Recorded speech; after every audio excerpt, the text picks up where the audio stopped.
Welcome to the Caribbean Cricket Podcast, your one-stop shop for all things West Indies cricket. By the fans, for the fans.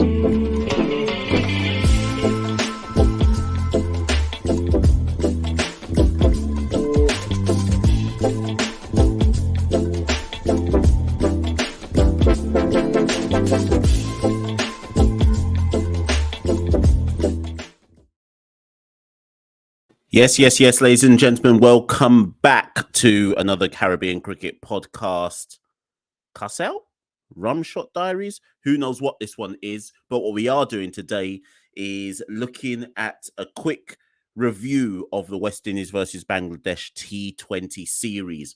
I got in the messages earlier today and people were like, where's the review? Aren't you doing one? You're not just killing me to come and do the content. Man, the man has a job of work to do as well, you know. My name is Machel St. Patrick, here at one half of the Caribbean Cricket Podcast, and I'm back as ever.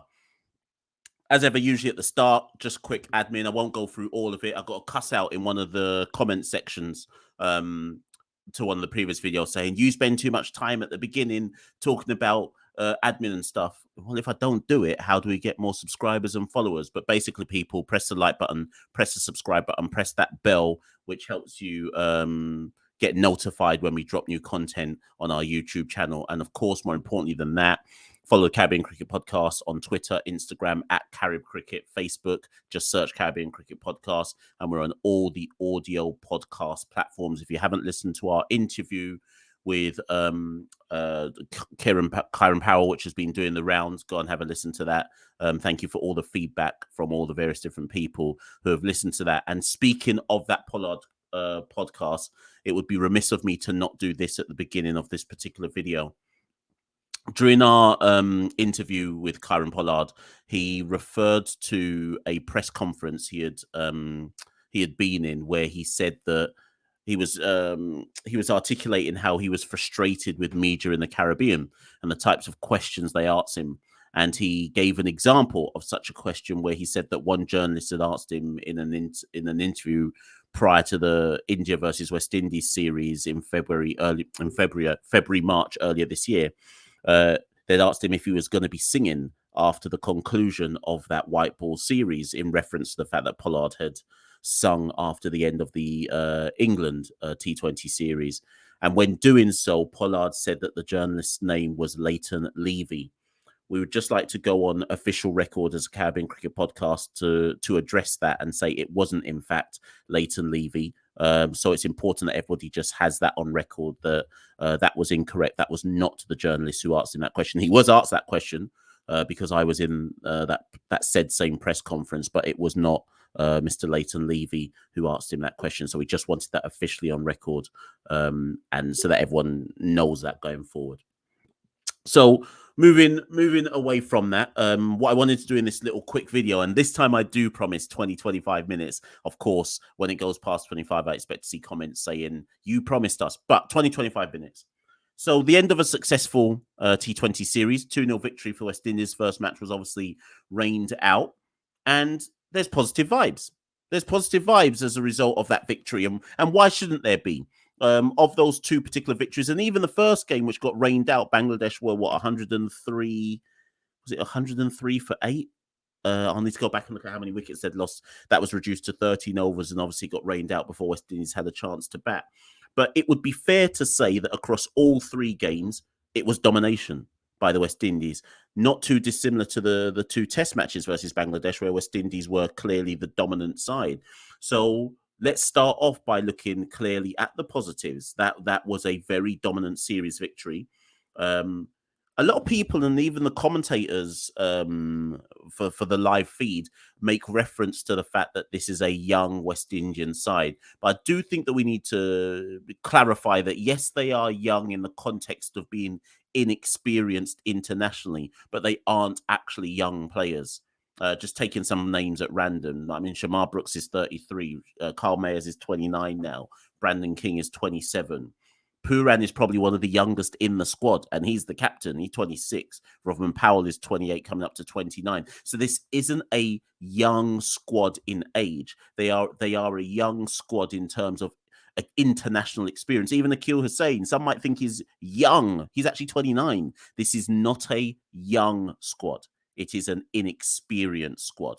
And in that context of them being inexperienced, yes, you have to applaud their comprehensive victory. What was good about this 2-0 series victory is that different people contributed across the 3/3, if you count the rained out one, the 3/2 matches. We saw Brandon King get a score in the second ODI. Carl Mayer's got a good score in the third ODI.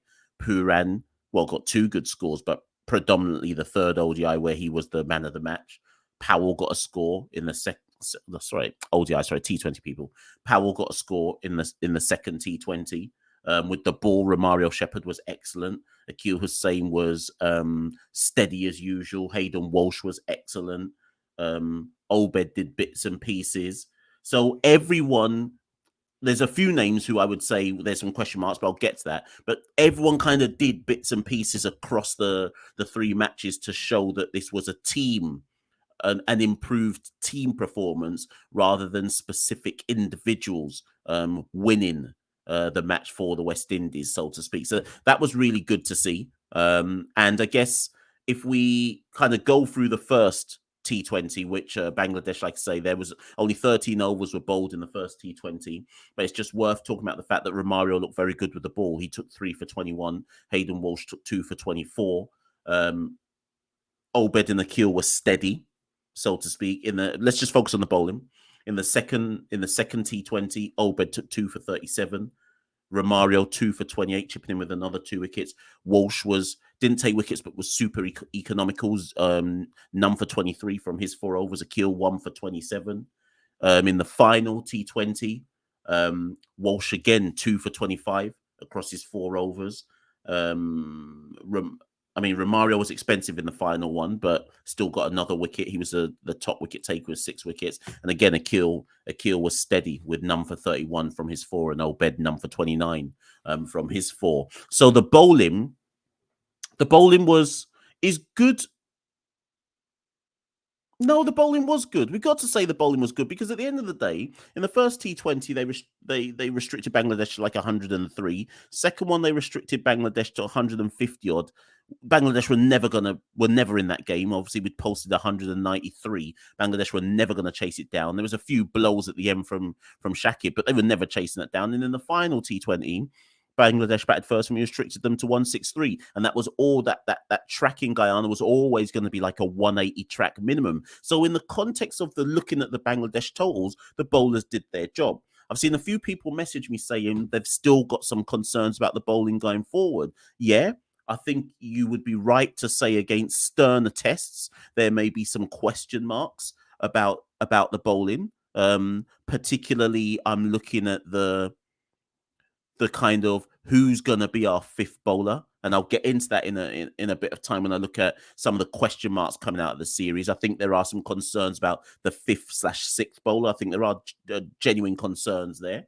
But the bowling in the context of this series, I think, was a positive. And again, if you look at the bat, we only batted twice, 193 in the second T20, and we chased down the 163 that Bangladesh made in the third one in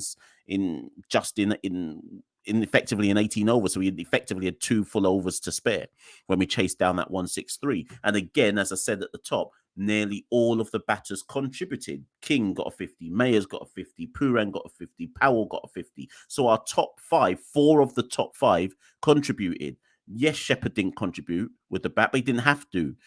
Yes, Smith didn't really contribute with the bat per se, but again, he didn't have to, because if 4 of your top 5 do their job, then you're not asking the 6 hitting all-rounders in Shepherd and Smith to have to do anything special to either get us a total or dig us out of the mire, so to speak. So it wouldn't be right to look at Shepherd and Smith with the bat and make any major critique, because they didn't really have to do anything because our batters showed up. So with that said and done, and a comfortable 2-0 series victory, our next T20 assignment is obviously the Indians.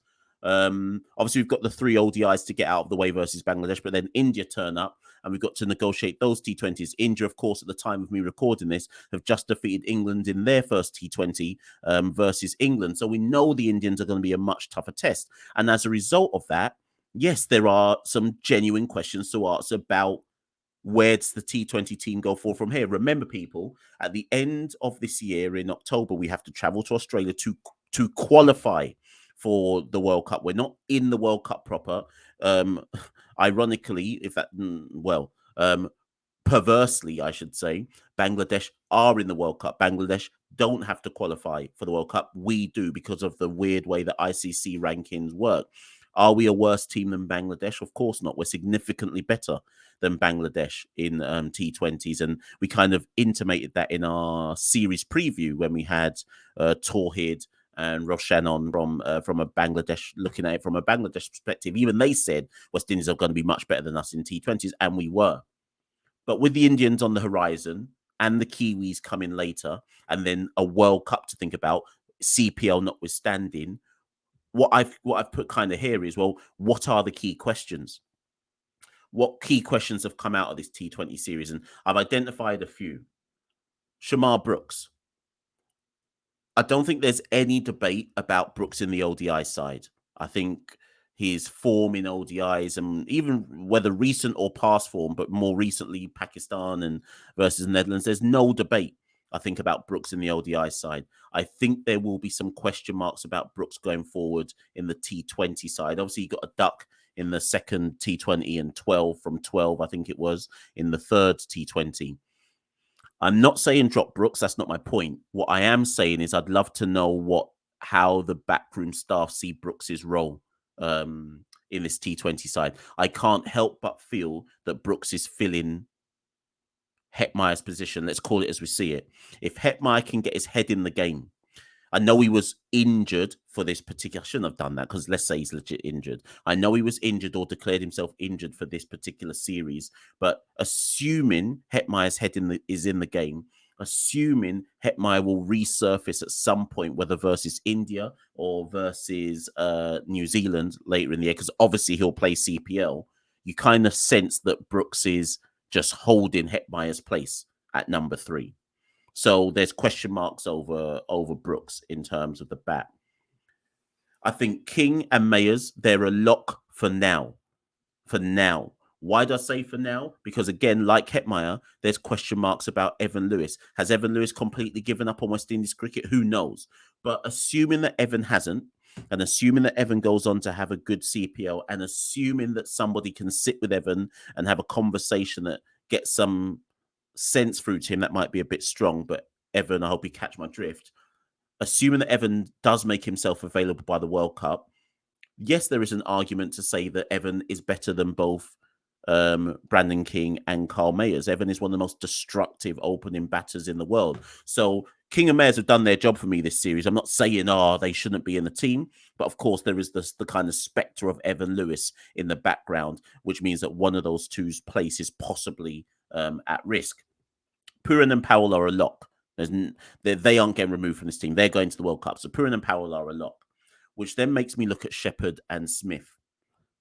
I said in the white ball squad preview that I felt that my biggest concern, if I just bring it up now, my biggest concern with this T20 side was I felt in Keemo Paul, Romario Shepherd, and Odean Smith, and even if you include Carl Mayers, I felt there was two all-rounders too many in that squad. I understand why all of them are there, obviously, but I just felt there were too many all-rounders there.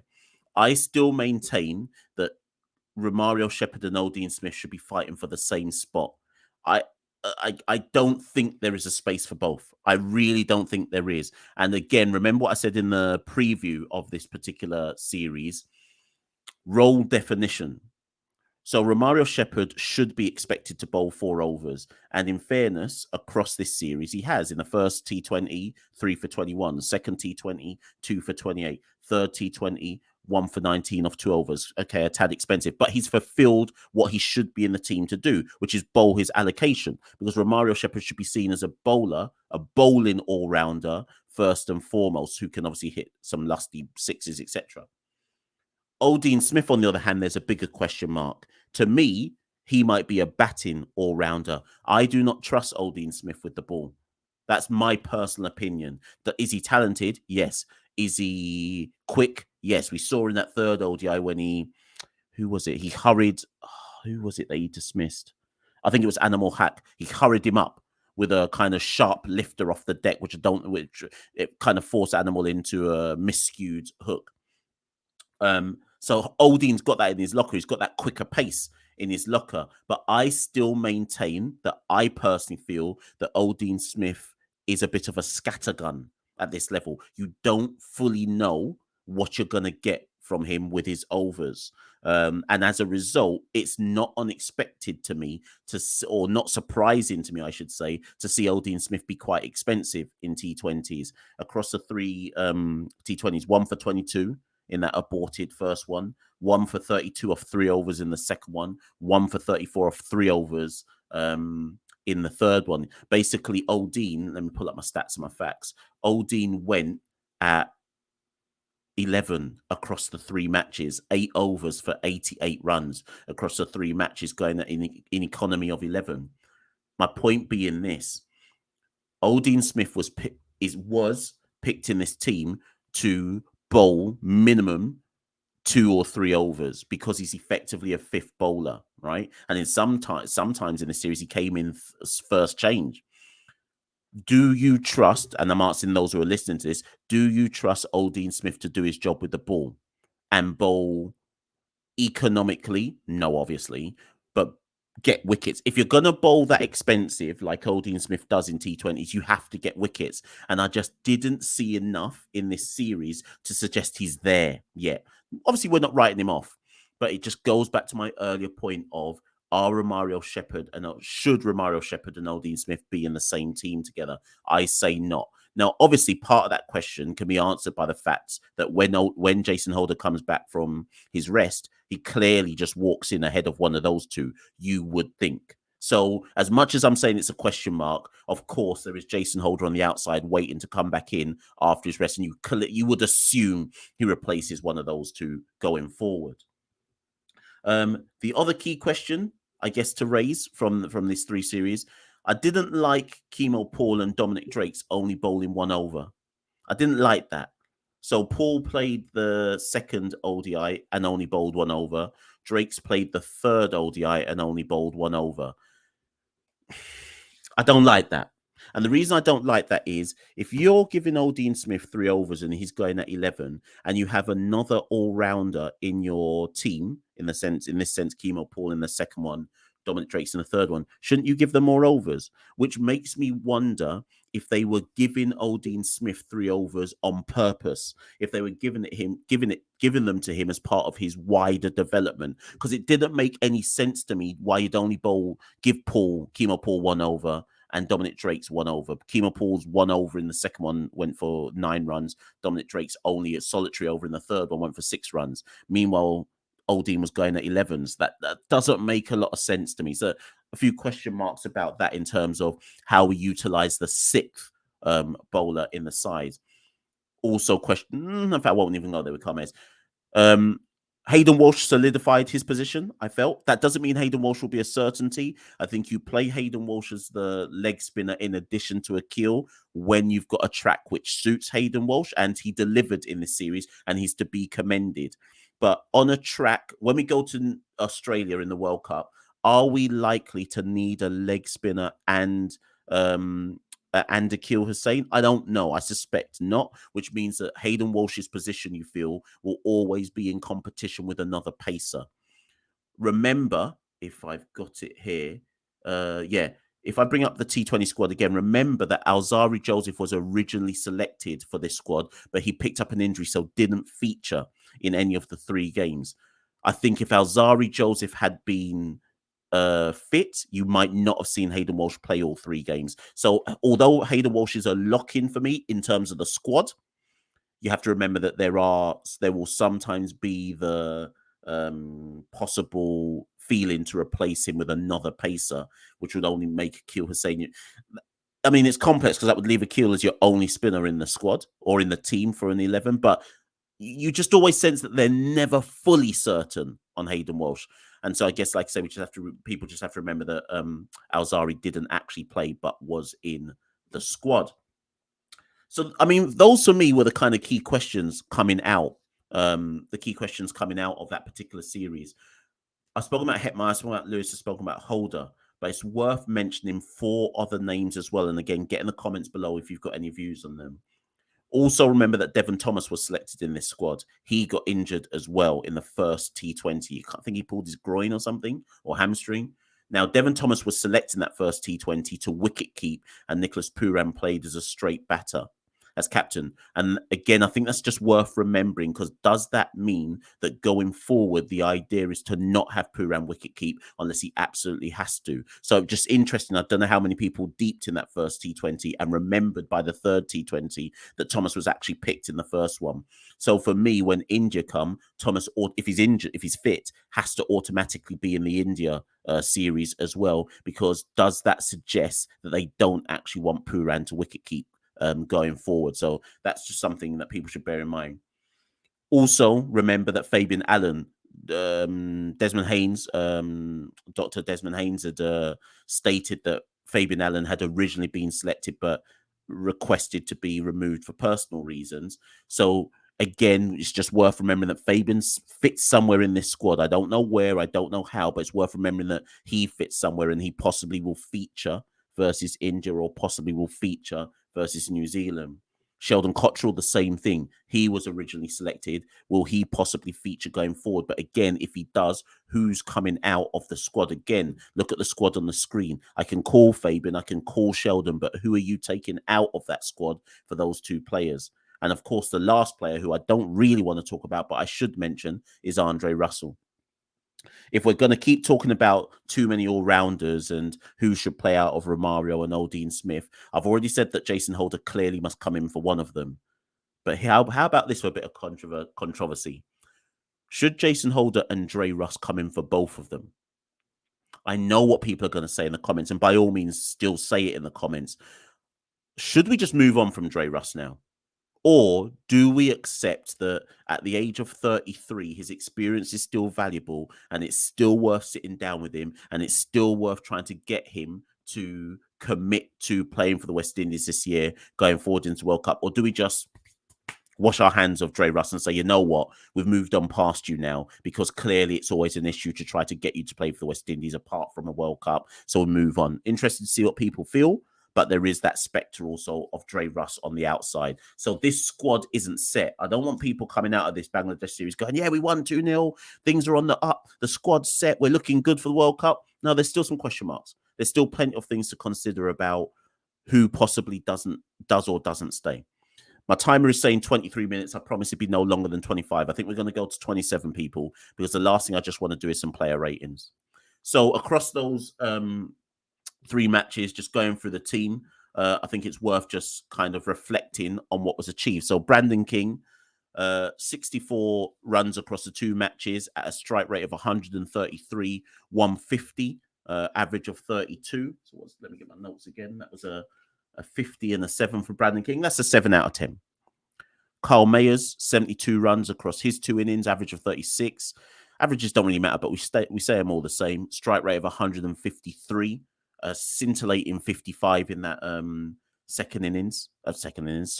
T20. But it must be remembered, though, that Brandon King got 57 in the second one. So Carl Mayers, if I'm giving Brandon 7, I feel like I've got to give Carl Mayers 7, because they effectively had the same kind of output, albeit Carl Mayers' strike rate was much better, 153. So possibly I have to give Carl Mayers a 7.5.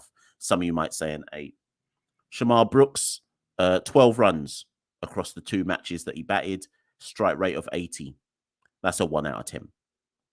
Nicholas Pooran, top run scorer in the series for us, 108 runs. At a strike rate of 156, a fantastic 74 not out off I think it was 39 balls in the third T20. Yeah, that's amazing, isn't it? Because he was the top run scorer and he's the winning captain as well, 9 out of 10. Rovman Powell, 66 runs across the 2 matches at a strike rate, best strike rate in the side, a strike rate of 178.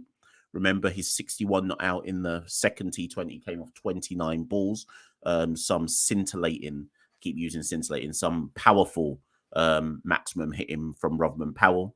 For that strike rate of 178 across the 2 matches, you kind of got to give a Rovman Powell there. You got to give him an 8 out of 10 for that. Some might say an 8.5. Romario Shepherd, only 3 runs. He only batted once, so we can't really talk about his batting. But with the ball, he was the top wicket taker. 6 wickets for 68 runs across the 3 matches. Economy 7.55, average 11. He was fantastic with the ball. Much better control, much better consistency from Romario, and good pace from what he did with the ball. 9 out of 10. Oldene Smith, 3 wickets for 88 runs, average of 29, economy of 11.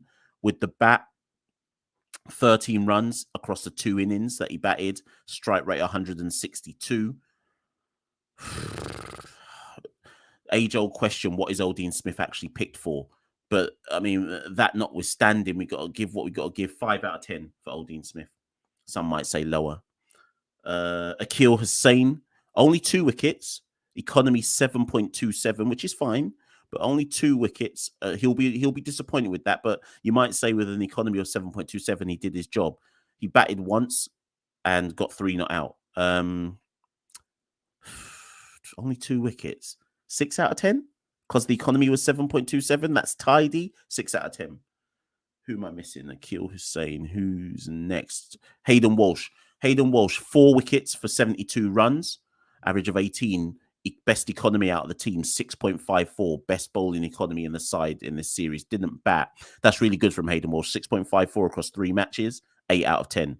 And 4 wickets for 72. Yeah, I rate that from Hayden. 8 out of 10 for that.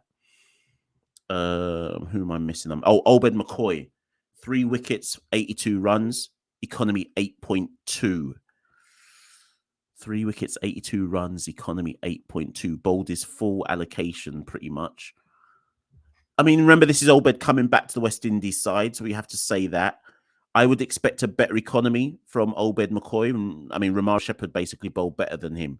I would expect better from Obed McCoy, but also you might say that Obed was having to bowl at the death as well. I think we still need to work out where's the best stages of the game to bowl Obed McCoy. And that's something I didn't reference earlier on. We're clearly still experimenting with who bowls where, and that we need to get that straight. So, comeback series. 6 out of 10 for Obed McCoy. 6 out of 10. And that leaves Dominic Drakes and Kemal Paul. I mean, between them, they bowled 2 overs. Neither one of them got to bat.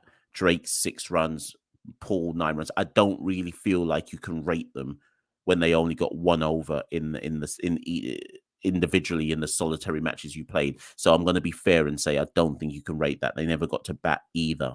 So there's not many players you can really give a rating to. As ever, get in the comments below. Let me know what you think. Do you think those ratings are fair? Do you think I've been a bit too generous for some people, or maybe a bit too harsh on some people, etc.? And of course, let me know about what you feel about that particular series. Obviously, the ODI series kicks off against Bangladesh. I believe it's on Sunday. Let me just double check. Got all my dates in my diary. Yes, Sunday. So the first ODI, I remember, got 3 ODIs against Bangladesh. That should be a much closer series. ODIs is Bangladesh's best format of the game. Shakib's not playing them. He's going home. So that might help us a bit. Arguably, ODIs are our weakest format and it's Bangladesh's best format. So it should be a much tighter series with the ODIs. Look forward to watching them. As ever, interact with the Caribbean Cricket Podcast, whether on Facebook, Instagram, Twitter, whatever it might be. Get in the comments below. Let me know what you think. That's been another Caribbean Cricket Podcast. Cuss out, Rumshot Diaries, whatever you want to call it. Thank you and good night. We rule the cricket world. Now the rules seems coming. Welcome to the Caribbean Cricket Podcast, your one-stop shop for all things West Indies cricket. By the fans, for the fans.